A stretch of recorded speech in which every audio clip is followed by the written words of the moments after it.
Now we are going to see about what is design thinking and implement of design thinking in psychology. Okay, so we will now start with what is design thinking, why design thinking is needed. Start. Design thinking is a non-linear iterative process that teams are used to understand users, challenge assumptions, redefine problems, and create innovative solutions to prototype and test, involving 5 phases: empathize, define, ideate, prototype, and test. It is most useful to tackle problems that are ill-defined or unknown. Why is design thinking so important? It's crucial to develop and refine skills to understand and address rapid changes in users' environment and behaviors. The world has become increasingly interconnected and complex since cognitive scientists and Nobel Prize laureate Herbert A. Simon first mentioned design thinking in his 1969 book, The Sciences of the Artificial, and contributed many ideas to its principles.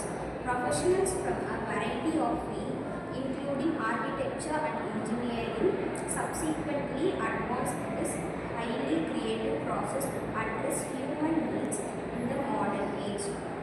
21st century organizations from a wide range of industries find design thinking a valuable means to problem solve for the users of their products and services. Design teams use design thinking to tackle ill-defined or unknown problems because they can reframe these in human-centric ways and focus on what's most important for users. Of all design thinking processes, design thinking is almost certainly the best for thinking outside the box. With it, teams can do better UX research, prototyping, and usability testing to uncover new ways to meet users' needs. Design thinking value as a world-improving driving force in business matches its status as a popular subject at leading international universities. With design thinking, teams have the freedom to generate groundbreaking solutions. Using it, your team can get behind hard-to-access insights and apply a collection of hands-on methods to help find innovative answers. Now what are the 5 pillars of design thinking? Empathy, define, ideate, prototype, test. Now we are going to see the design thinking in psychology process with anxiety. Okay, start. Anxiety can significantly affect the design thinking process, influencing both individual contributes and team dynamics. Here are several ways in which anxiety might impact different stages of design thinking.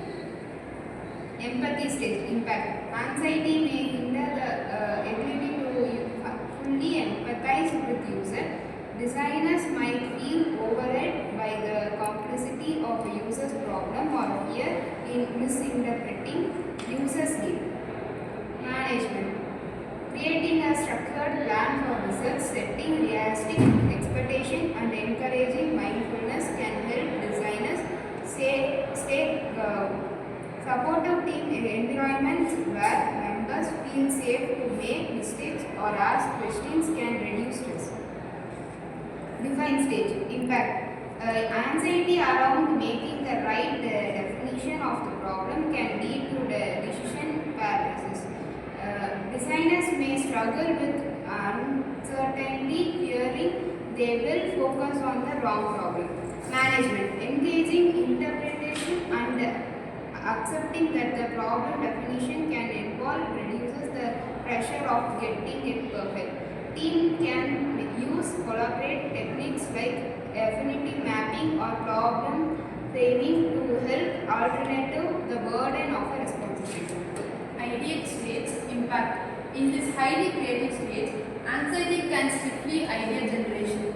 Fear of judgment or failure can prevent individuals from contributing bold or unconventional ideas.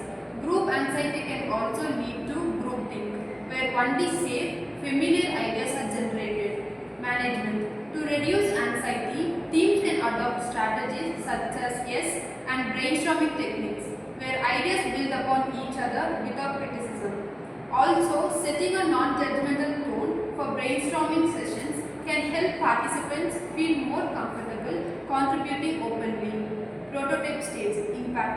Anxiety can emerge when moving from abstract ideas to tangible prototypes. Some may worry that their prototypes will not meet expectations or fear being criticized for creating something that doesn't work perfectly. Management. Emphasizing that prototypes are meant to fail and be improved can reduce performance anxiety. Rapid prototyping and making it a fun, interactive process can help people feel less anxious about creating flawed versions of their ideas. Test stage impact. Testing can create anxiety, especially around receiving negative feedback. Designers may feel personally tied to their solutions, leading to stress or defensiveness when users find issues with this prototype. Management.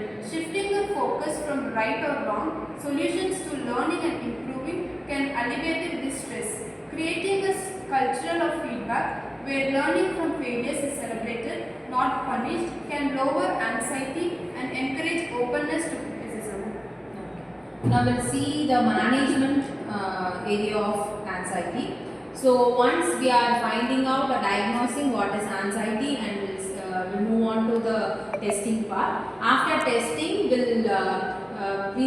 can come to know about in which stage the particular client is in, like moderate or borderline or severe, like that. After the diagnosis stage, we move on to management. So management can be like, we can ask the client to do breathing and breathe out technique, like breathing practice regularly. They should have some physical activity regularly, and they want to sleep, they want to change their sleeping pattern and following meaningful diet and getting supportive counseling with a proper psychologist or a counselor. After that, they want to change their thinking pattern with cognitive behavior therapy, like changing irrational belief into rationalizing one. Okay, these are all the management factors which can help the client to overcome their anxiety.